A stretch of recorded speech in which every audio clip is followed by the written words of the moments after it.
प्रिय और प्रिय रूप से हम लोग बुरी तरह से जुड़ जाते हैं। एक तो पहले से मैंपन है, इस मैंपन के साथ जुड़ जाता है प्रिय प्रिय रूप, दृष्ट अदृष्ट, देखी हुई चीजें, ना देखी हुई चीजें, उसके साथ अपने आप को जोड़ लेते हैं। और जब यह लगता है कि ये छूट जाएगा हमसे, हम लोग डर जाते हैं। लोग देखिए कैसे मृत्यु से डरते हैं। मैंने सुना एक शब्द है डेथ साइकोलॉजी।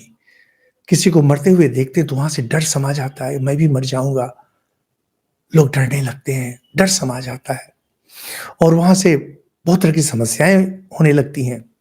आदमी अगर डर गया तो डर गया तो समाप्त हो गया, तो कुछ रहा ही नहीं उसके अंदर। देवताओं को अपने सुख से मोह था, अपनी पदवी से मोह था। महिषासुर ने ऐसी पिटाई की, सब कुछ इनसे छीन लिया, मार भी खाए, डर भी गए। तो कह रहे मां आप ही तो हो जो भय, जो अशुभ है। मां तुम ही हो जो अभय प्रदान करती हो। अभय प्रदान माने भय से मुक्ति दिलाती हो। छोटा बच्चा किसी से नहीं डरता है अगर वह मां की गोद में है। मां की गोद से हटा रोना शुरू करता है, डर जाता है। इसलिए देखेंगे जो छोटे बच्चे थे 2 महीने 3 महीने 4 महीने के, रोना शुरू करे तो मां तुरंत उसे गोद में ले लेती हैं। तो मां की गोद में जैसे बच्चा जाता है, उसे लगता है कि अब मैं ठीक हूं, अब मुझे डर का कोई कारण नहीं।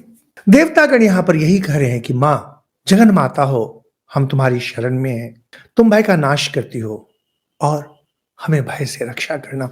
यह बहुत सुंदर है। सा चंडिका अखिल जगत परिपालनाय, मां ही पूरे जगत की देखभाल करती हैं। नाशाय चा शुभ भयस्य मतिम करोतु। श्लोक का एक वाक्य है, एक पंक्ति है, श्लोकार्ध इसे कहते हैं, आधा श्लोक। इसका अगर आप मंत्र जप करें तो आपका भय दूर हो जाएगा।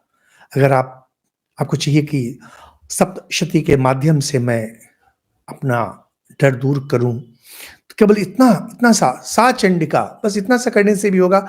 और अगर चाहे तो आप पूरा ही कर सकते हैं। यस्या प्रभावम अतुलम भगवान अनंतो ब्रह्मा हरश्च नहीं वक्तुम अलम बलम च। जिसकी शक्ति का प्रभाव तो ब्रह्मा विष्णु भी नहीं कर सकते हैं।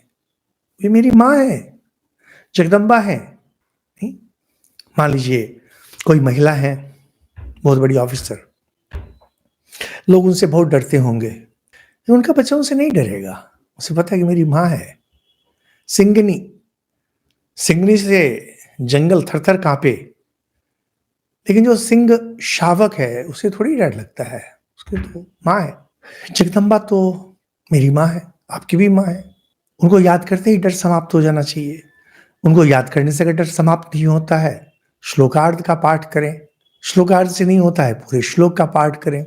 उससे भी नहीं होता है, पूरे चतुर्थ अध्याय का करें। उससे भी नहीं होता है, पूरी चंडिका करें। क्योंकि जितना करेंगे, मां की उपस्थिति आपके अंदर उतनी भरेगी, और मां की उपस्थिति जितनी भरेगी उतना आप अशुभ, जो कुछ भी अशुभ है उससे आप दूर जाएंगे। यहां पर बहुत सुंदर शब्द है अशुभ भय।